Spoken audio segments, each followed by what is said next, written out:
Welcome back student.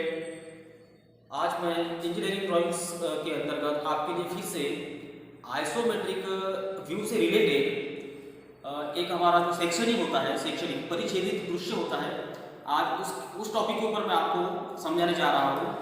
तो जैसा कि क्वेश्चन देखते हैं, क्वेश्चन में दिया गया है आइसोमेट्रिक व्यू के AB पर परिच्छेदन सेक्शनिंग कर परिच्छेदित दृश्य बनाइए। कहने का अर्थ है कि आइसोमेट्रिक ड्राइंग अभी कंप्लीट नहीं हुई है, तो हमें कंप्लीट करना है, आइसोमेट्रिक व्यू को बनाना है। और व्यू को बनाने के बाद, आइसोमेट्रिक व्यू को बनाने के बाद उसके एक भाग की तरफ ए बी से चिन्हित करना है, और चिन्हित करने के बाद उस भाग की सेक्शनिंग करना है। सेक्शनिंग मतलब उसके काट करना, उसको एक भाग को काटना है, और काटने के बाद जब उसका ऑर्थोग्राफिक व्यू बनाएंगे, तो उस ऑर्थोग्राफिक व्यू में काटने के बाद दिखने वाला जो दृश्य होता है वो किस प्रकार से दिखता है उसको प्रदर्शित करना है, उसको शो करना है।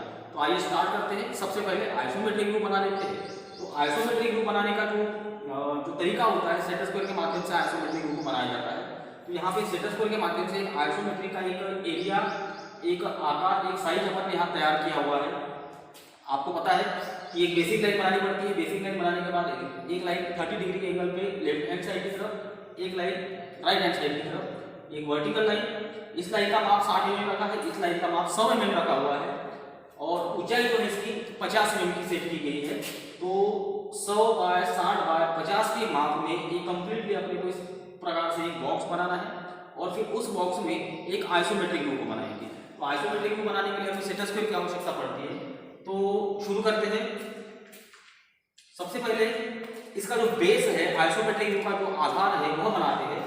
तो इस कॉर्नर से, मतलब इस लाइन के ऊपर, ये जो लाइन बनी हुई है इस लाइन के ऊपर, यहाँ नीचे से ऊपर की तरफ एक माप लेते हैं 15 mm का। ठीक, 15 mm के माप को लेने के बाद एक 15 mm के पॉइंट से डायरेक्टली इस प्रकार से एक लाइन बना लेते हैं। इस प्रकार से एक लाइन बना लेंगे, और इस लाइन की लंबाई को इस लेवल में थोड़ा सा बढ़ा लेते हैं, इस प्रकार से। ठीक, अब क्या करेंगे, यहां से ये भाग हो गया। अब इस लाइन के ऊपर जो लाइन बनाई है, यहां से इस लाइन के ऊपर एक 20 का पॉइंट लेंगे, और 20 के पॉइंट से इस प्रकार से एक लाइन बनाएंगे, ये ऐसे। ठीक, यहां से 20, पहले 15 का माप लिया, 15 का माप लेने के बाद ये 15 के माप से एक लाइन बना लिए, थोड़ी लाइन की लंबाई को इस भाग में पहुंचाती है। फिर उसके बाद इस लाइन के ऊपर एक 20 का पॉइंट लिया, 20 का पॉइंट लेने के बाद एक लाइन यहाँ पे 20 mm की लंबाई तक इसको उतार दिए। अब क्या करेंगे,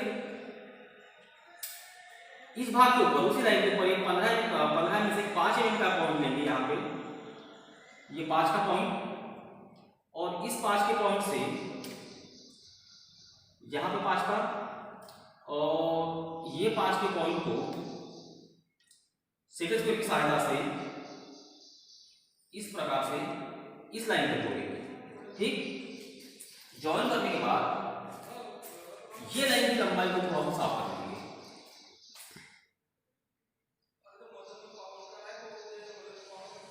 तो क्या करना है आपको, यहां से इस प्रोसेस फिर से एक बार मैं समझा दूं। नीचे से ऊपर की तरफ 15 mm का पॉइंट, 15 mm के पॉइंट के ऊपर सेट स्क्वायर को सेट करते हुए अंदर की तरफ एक 20 mm लंबाई की लाइन, 20 mm लंबाई की लाइन के बाद उस 20 mm के पॉइंट के ऊपर सेट स्क्वायर को वर्टिकल पोजीशन में सेट करते हुए एक 5 mm की लाइन, फिर 5 mm की लाइन के बाद उस पॉइंट के ऊपर इस प्रकार से सेट स्क्वायर को सेट करना है, और एक लाइन यहां तक उतारना है। ठीक, फिर यहां से पूरी लाइन की लंबाई अंदर तक बढ़ाएंगे, और इस लाइन का जो डायमेंशन है वो 30 mm का रखेंगे, और 30 mm का रखने के बाद फिर वहां से एक नीचे तक लाइन उतारेंगे जिसकी लंबाई 10 mm की रहेगी। ठीक, ये स्टेप हो गई। ये स्टेप होने के बाद में यहां से जो डायमेंशन का वर्क हो गया है, जिसका काम हो गया है, उनको साफ कर देता हूं। अगली स्टेप में क्या करेंगे, ये ऊपर की तरफ वर्क करेंगे, टॉप व्यू में अपने को वर्क करना है। तो क्या करना है, यहां से ये कॉर्नर से सामने की तरफ एक पॉइंट लेंगे 50 mm का, और इस लाइन से इधर सामने की तरफ एक पॉइंट लेंगे 40 mm का, और 50 के पॉइंट के ऊपर इस प्रकार से सेट स्क्वायर को सेट करते हुए एक लाइन बनानी है अंदर की तरफ, ये ऐसे, और ये जो 40 का पॉइंट ये है, इस 40 के पॉइंट के ऊपर सेंटर स्क्वायर को सेट करते हुए ये इस प्रकार से लाइन बनाएंगे। तो यहाँ पे 50 बाय 40 का ये कंप्लीट एरिया तैयार हो जाएगा। अब यहाँ पे क्या करेंगे, इसके बाद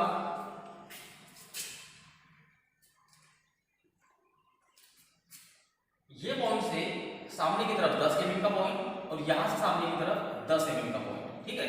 तो ये 10-10 के पॉइंट, ये 10 सीधी लाइन बननी चाहिए, इसलिए दोनों तरफ 10-10 के पॉइंट लेंगे। बीच में 30 का गैप आना चाहिए, 30 का अंतर आना चाहिए बीच में। और इस 10 के पॉइंट से एक लाइन इस टाइप से खींचेंगे और इस 10 के पॉइंट से फिर से एक लाइन इस टाइप से खींचेंगे, है ना, जोड़ना नहीं। फिर उसके बाद अगले स्टेप में क्या करेंगे, यहां से इस लाइन के ऊपर या फिर अंदर की लाइन के ऊपर बोलिए, यहां से 10 का माप और यहां से इधर 10 का माप, ये 10 और ये 10। वैसे ही इधर भी 10-10 के माप ले लेते हैं लाइन को बनाने के लिए, और यहां से ये 10 का माप। फिर उसको दोनों पॉइंट को आपस में मिलाते हुए अंदर से लाइन बनाएंगे ऐसे। वैसे ही लाइन यहां से भी इस प्रकार से। अभी जो बीच में आने वाली जो लाइन है, ये वाली, ये लाइन, ये लाइन, ये लाइन, इनकी फिनिशिंग करना है, इनकी सफाई करना है, इनको मिटा देना। आगे बढ़ते हैं अगली स्टेप। अगली स्टेप में क्या करेंगे, ये जो पूरी कंप्लीट लाइन है यहां से लेके यहां तक और यहां से लेके ये कॉर्नर तक ये लाइन और ये लाइन की ऊंचाई, मतलब यहां से लेके तीनों लाइनों को मिटाना है। देखिए इस प्रकार से इसको मिटा देते हैं। मिटाने के बाद क्या करना है, ये एरिया आप लोगों को कुछ इस प्रकार से ओपन दिखाई देगा, बिल्कुल ओपन दिखाई देगा। अब यहाँ पे आप लोगों को इसका शेप बनाना है। तो कैसे बनाएंगे, शुरू करते हैं। ये जो 5 mm का पॉइंट है ऊपर वाला, इस ऊपर वाले पॉइंट को इस प्रकार से सेट करते हैं। अंदर की तरफ लाइन बनानी है ये ऐसे, और इस लाइन की लंबाई, यहाँ पे इस लाइन की लंबाई 30 mm की है, इस लाइन की लंबाई को भी 30 mm में ही बनाएंगे, ये इस प्रकार से 30 mm। फिर उसके बाद उसके नीचे में एक पॉइंट है 5 mm का ही, उसके अंदर की लंबाई, वहां से फिर सेंटर स्क्वायर को सेट करते हुए फिर से एक लाइन बनाएंगे ये इस प्रकार से। अब इस लाइन की लंबाई 30 की रखी है, तो उसके नीचे वाली लाइन की लंबाई को भी 30 mm में ही बनाना है। तो ये 30 mm इसको बना लेंगे, ये इस प्रकार से जॉइन करते हुए ये लाइन को साफ करना है। उसके बाद ये इस प्रकार से दिखाई देगा, 2 लाइनें बना दी है। अब क्या करेंगे, यहां से इस लाइन की लंबाई 30 mm की है और इस 30 mm के लाइन के पॉइंट के ऊपर वर्टिकल पोजीशन में सेंटर स्क्वायर को लगाते हुए यहां से 5 mm लंबाई की लाइन बनाएंगे। ठीक, 5 mm लंबाई की लाइन बनने के बाद ये ऊपर का कॉर्नर इस लाइन के ऊपरी भाग के साथ मिलाएंगे इस प्रकार से, ये इस टाइप से मिल जाएगा। और नीचे वाला कॉर्नर ये नीचे वाले भाग के साथ मिला देंगे, ये इस प्रकार से। ठीक, अब यहाँ पे जो डायमेंशन दिख रहे हैं, ये जो डायमेंशन है इसकी हमें आवश्यकता नहीं है, इसको मैं साफ कर देता हूँ, मिटा देता हूँ। डायमेंशन का हमें जो डायमेंशन का हमें आवश्यकता, मतलब जिन डायमेंशन की हमें आवश्यकता नहीं थी उन डायमेंशन को यहाँ से नंबर को मिटा दिया है। अब क्या करते हैं, अगले स्टेप में ये बिंदु से इस लाइन के ऊपर एक 10 का पॉइंट ले लेंगे, यहाँ पे 10 mm का एक पॉइंट ले लेंगे, यहाँ लिख देता हूँ, यहाँ से 10, और ये पहला कॉर्नर इस कॉर्नर के साथ इस प्रकार से तिरछे रूप में मिलाएंगे, ये ऐसे। ठीक, और फिर जैसे यहाँ पे 10 के पॉइंट लिए हैं, वैसे यहीं से सामने की तरफ और एक 10 का पॉइंट लेते हैं नीचे की लाइन की तरफ, इस टाइप से, और यहाँ से ऊपर के 10 के पॉइंट के साथ इसको नीचे वाले लेवल तक इस टाइप से इसको लाइन में मिला दें। अब आगे क्या करते हैं, देखिए, अब ये जो पॉइंट है, ये पॉइंट, इस पॉइंट के ऊपर सेंटर स्क्वायर को इस लाइन के पैरेलल लगाएंगे और एक लाइन बाहर तक बनाएंगे, जैसे यहाँ से इधर। अब इस लाइन की लंबाई की माप को 10 mm का सेट करेंगे, यहाँ से इधर 10, और फिर ऊपर वाले कॉर्नर के साथ इस लाइन का पॉइंट जो है वो इस प्रकार से जॉइन करेंगे, मिला। ठीक, और मिलाने के बाद ये यहाँ पर भी 10 का पॉइंट लेंगे और ये जो कॉर्नर है इस कॉर्नर के साथ ये ऊपर वाले 10 के पॉइंट को इस टाइप से मिला देंगे। ठीक है, ये इस प्रकार का शेप दिखाई देगा। फिर क्या करना है, ये जो कॉर्नर है ये वाला, इस कॉर्नर के ऊपर स्टेटोस्कोप को वर्टिकल पोजीशन में सेट करते हुए इस प्रकार से एक लाइन बनाएंगे, ठीक है। और फिर इस कॉर्नर के ऊपर अंदर की तरफ सेट करते हुए स्टेटोस्कोप को इस प्रकार से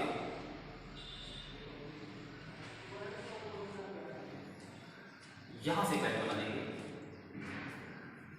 ये सब ट्रायंगुलर शेप दिखाई देगा यहाँ। और फिर इस कॉर्नर के ऊपर स्टेटोस्कोप को इस प्रकार से जैसे मैंने लगाया ये यहां तक एक लाइन बना दी, ठीक है। तो यहां पर क्या हो गया, एक जो आइसोमेट्रिक व्यू था वो तैयार हो गया है। अब आखिरी स्टेप बची हुई है। आखिरी स्टेप में क्या करना है, ये जो बाहर का किनारा है ये वाला, इस किनारे के ऊपर फिर से स्टेटोस्कोप को इस पोजीशन में सेट करेंगे ऐसे, और सेट करने के बाद एक लाइन यहां तक मिला देंगे। और ये जो बाहरी भाग दिख रहा है, इस बाहरी भाग को यहां से साफ कर देंगे। एक लाइन बनाने की रह गई है, इसकी डेप्थ को दिखाना है, गहराई को, तो ये ऐसे लगाते हुए स्टेटोस्कोप यहां से एक लाइन बना लेंगे। तो यहाँ ये कंप्लीटली जो आइसोमेट्रिक था वो तैयार हुआ है, आइसोमेट्रिक व्यू बना लिया है। अब क्या करेंगे, इसके ऊपर ए और बी का नामांकन करना है कि ए और बी कहाँ पे है, उसको दिखाना है। और दिखाने के बाद परिच्छेदन कैसे करना है, सेक्शनिंग कैसे करनी है, उसके बारे में बताता हूँ। तो सबसे पहले हम इसकी क्या है, डायमेंशन क्लियर कर लेते हैं। डायमेंशन क्लियर करना है, इसको मिटा लेता हूँ। तो इस प्रकार से ये जो आइसोमेट्रिक था वो पूरी तरह से अभी कंप्लीट हो गया। इसके डायमेंशन वगैरह का जो मेजरमेंट है वो यहाँ पे पूरा माप अपन ने दिखा दिए हैं। और ये जो ए और बी की जो बात चल रही थी है ना, तो ये को यहाँ पर दिखाया गया है।